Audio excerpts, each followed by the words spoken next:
왜 하필 인도였을까? 다시 꺼내보는 여행기.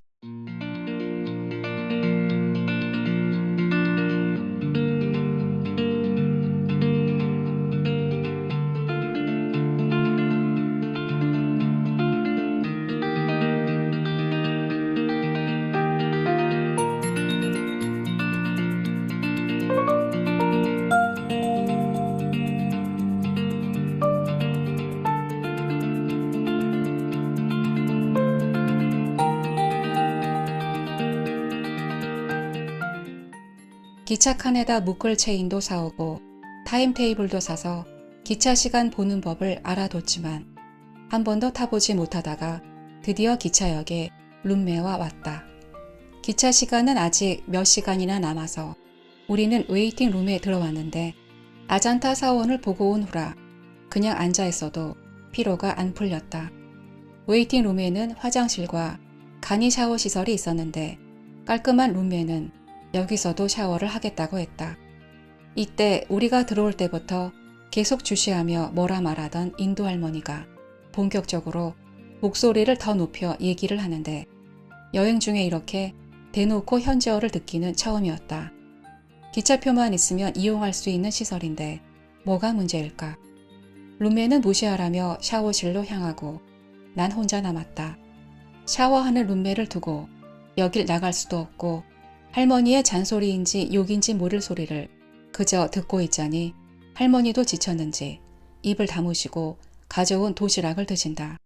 알고 보니 할머니는 여자 웨이팅 룸의 관리인이었다. 원래는 표만 확인하는데 아마 이용료를 내야 한다고 계속 말을 걸었던 것 같다. 룸메는 평소보다 빨리 샤워를 마치고 나왔다. 지루한 기다림은 하염없이 이어졌지만 혼자가 아니기에 버틸만 했다. 밖은 이제 어두워졌고 기차역 탑승자 명단에 우리 이름이 붙은 걸 봤다.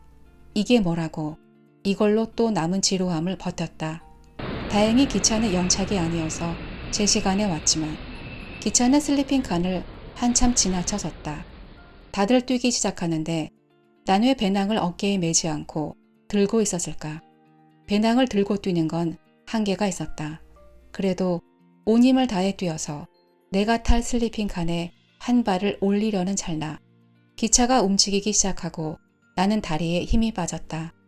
그때 앞에 있던 인도인이 성큼 다가와서 배낭을 덥석 잡아 힘껏 올렸다. 아찔한 순간이었다.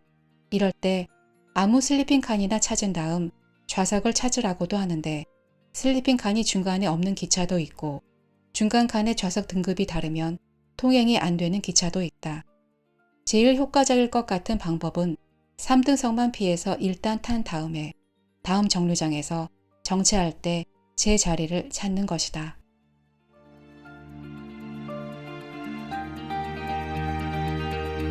슬리핑 칸이라고 해서 침대 칸이 버젓이 있는 건 아니고 중간에 있던 의자를 조정하여 침대를 만들어야 한다.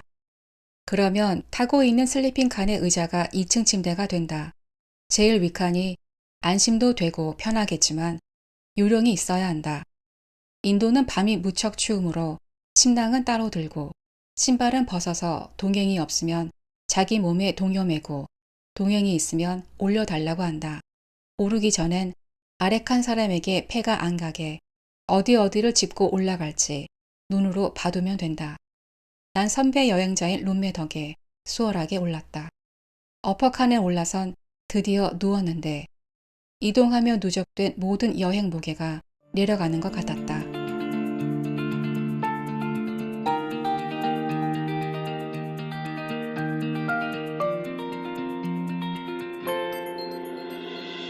어느새 날이 밝고 도착할 때가 된 것 같아 확인을 하니 다음 정거장이라고 한다. 내린 곳은 잔시역이다. 여기서 1시간 30분 정도 더 들어가야 인도에 숨어있는 보석 오르차를 간다. 릭샤를 타고 공영버스 정류장에 내려서 템포라는 것을 탔다. 템포는 릭샤와 비슷하게 생겼으나 정원은 고무줄 같다. 태우는 사람과 타는 사람의 경력에 따라 마냥 늘어난다. 17명까지 탄 템포에 타봤는데 전복될 것 같은 공포에 떨면서 갔다. 그러나 템포는 생각보다 안전한데 바퀴가 3개뿐이어서 그렇단다. 템포는 정거장이 따로 없었다. 가다가 서면 누가 내리고 누가 서 있으면 가다가 섰다. 피로가 풀리며 노곤해지자 눈꺼풀은 자꾸 감겼는데 이 잔듯 만듯한 잠이 인도 여행을 통틀어서 가장 달게 잤던 것 같다.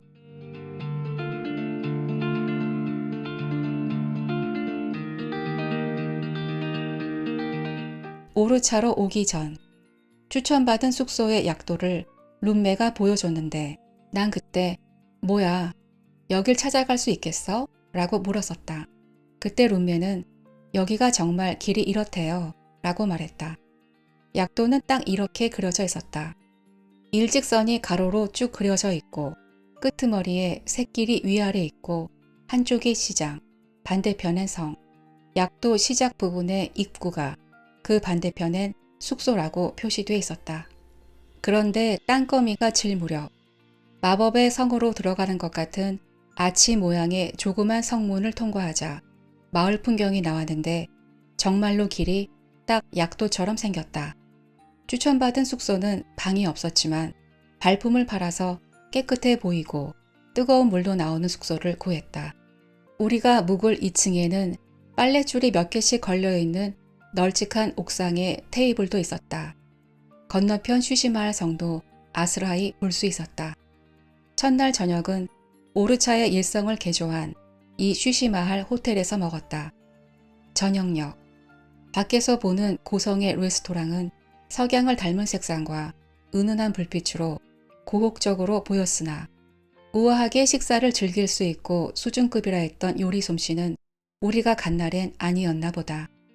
다시 점심을 먹으러 어느 토요일에 갔을 땐 돌잔치를 하고 있었는데 직원들이 그 행사에만 올인한 듯 우리가 잊혀질 즈음에 나온 요리들은 돌잔치를 구경하는 것으로 퉁쳐주기에도 아쉬웠다.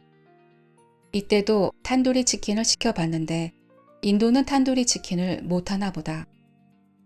힘든 여행을 할수록 아름다운 경치를 감상하면서 맛있게 먹은 여행지에서의 음식 한 끼는 다음날 하루를 굶을 수도 있는데 말이다. 오르차에선 마음도 편하고 동네도 조용해서 다음 목적지였던 카주라오를 포기하면서까지 먹고 걷고 보면서 푹 쉬었다.